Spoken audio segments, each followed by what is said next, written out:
দর্শক, যে কোনো সাধারণ জিনিস থেকে অসাধারণ কোনো কিছু তৈরিতে চায়নারা পৃথিবীর চ্যাম্পিয়ন, এটা আপনাকে মানতে হবে। এই ভিডিওটি পুরোপুরি দেখলে অনেকটা অবাক হয়ে যাবেন। দেখুন ওরা কি করে। এই বাঁশগুলোকে সংগ্রহ করে নিয়ে এসে সুন্দরভাবে পিস পিস করে কেটে উপরে তাপ দিচ্ছে, তারপরে বাঁশের উপরের ছালটা তুলে ফেলছে। কি করা হবে এটা সারপ্রাইজ থাকলেও ভিডিও শেষে গিয়ে আপনারা বুঝতে পারবেন। দেখুন এই বাঁশগুলোকে আরো কিছু ফালি ফালি করে উপর থেকে যে ছালগুলো আছে সেগুলোকে কয়েকটা পদ্ধতিতে তুলে গরম পানিতে ভিজিয়ে তারপর একটা মেশিনে চাপ দিয়ে পানিগুলো ছাড়িয়ে তারপর এগুলো রোদে শুকাতে দেওয়া হচ্ছে। কি করা হবে একটু পরে সেটা বুঝতে পারবেন। তারপরে আরেকটা মেশিনে দিয়ে এটাকে কিছুটা সফট করা হচ্ছে। তারপরে এগুলোকে আরেকটা মেশিনে দিয়ে ওই যে পাটের যে দড়ি বানায় ঠিক ওইভাবে কিন্তু দড়ি বানানো হচ্ছে। এই দড়ি দিয়ে তৈরি হবে, আমি বলে দিচ্ছি, জুতো। দেখুন ওরা কি থেকে কি তৈরি করে। তারপরে দড়িগুলোকে একটা নির্দিষ্ট মাপ করে আর একটা ফ্রেমে নিয়ে জুতোর তলার যে অংশ সেটা কিন্তু তৈরি করা হচ্ছে। দেখুন কয়েকটা ধাপে আসলে ওরা এই জুতোটাকে তৈরি করে, দেখতে থাকি আমরা।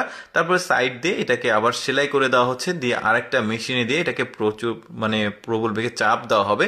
চাপ দিয়ে এটাকে জাস্ট ফ্রেম আকৃতিতে নিয়ে আসা হচ্ছে। তারপরে আবার এটাকে মেশিনে দিয়ে এটা তলা যেটা সেটাকে সেলাই করা হচ্ছে, সেলাই করে আবারও চাপ দেওয়া হচ্ছে। এবার জিন্স কাপড় নিয়েছে, এই জিন্স কাপড় উপরের যে অংশটুকু সেটা তৈরি করে তলার অংশটুকু লাগিয়ে দিয়েছে, যেটা তৈরি করলো বাঁশের যে ছাল দিয়ে। সেটা দেখুন কত চমৎকার চমৎকার জিনিস ওরা তৈরি করে।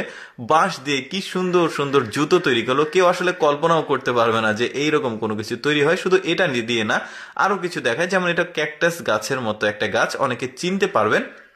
তো যাই হোক, এই গাছের যে লম্বা পাতা এগুলোকে নিয়ে এসে একটা মেশিনে দিয়ে বিশেষ প্রক্রিয়াতে এটাও ওই যে পাটের যে আমরা আঁশ বলি, ওই পাটের আঁশের মতো করে করে নিচ্ছে। দেখে যে কেউ ভাববে আসলে পাটের আঁশ। এটা দিয়েও তৈরি করা হবে জুতো। কিভাবে তৈরি করা হচ্ছে পুরো প্রক্রিয়াটি এটাও দেখতে থাকুন আপনারা। তারপর এটাকে ঝেড়ে নিচের যে ময়লাগুলো সেগুলোকে ফেলে দেওয়া হচ্ছে। তারপরে এটাকে বাঁশের আড়ে দিয়ে রোদে শুকিয়ে একদম একটু সফট করা হচ্ছে। তারপরে এটাকে নিয়ে এসে আর একটা মেশিনে দেওয়া হয়েছে। দেখুন কয়েকটা প্রক্রিয়াতে কিন্তু এই কাজগুলো করা হয়। তারপরে ওই এখন যেটা দেখবেন এটা ওই পাটের যে দড়ি তৈরি করা হয় ঠিক ওই একই প্রক্রিয়াতে। এর আগে বাঁশের যে দড়ি তৈরি করা দেখালাম ঠিক ওই রকম ভাবে কিন্তু এখানে আবার দড়ি তৈরি করা হচ্ছে। এখন কিন্তু আগের প্রক্রিয়াতে ফিরে যাবে। দেখুন এটা এখন ওই জুতোর যে তলার অংশ সেটাকে তৈরি করা হচ্ছে। আমাদের দেশে কিন্তু এই ধরনের প্রক্রিয়াতে জুতো তৈরি করা আমরা কখনোই দেখিনি, বা অনেকেই দেখেনি, আবার কেউ দেখতেও পারে। তো যাই হোক, এই জুতোর তলার অংশটুকু সুন্দরভাবে এখন সেলাই করা হচ্ছে একটা ফ্রেমের মধ্যে নির্দিষ্ট মাপ দিয়ে। তারপরে এটাকে কিন্তু ওই যে আরেকটা ফ্রেমে ভরে এটাকে চাপ দিয়ে এটাকে আরো মজবুত করা হবে, এই যে দেখতে পাচ্ছেন। তারপরে দেখতে পারবেন লাস্টের দিকে যে কিভাবে জুতো তৈরি করে। এই যে দেখুন তলার আরেকটা ফ্রেম লাগিয়ে দিয়ে এটাকে আবার চাপ দিয়ে ফ্রেমের সঙ্গে আটকে দেওয়া হবে।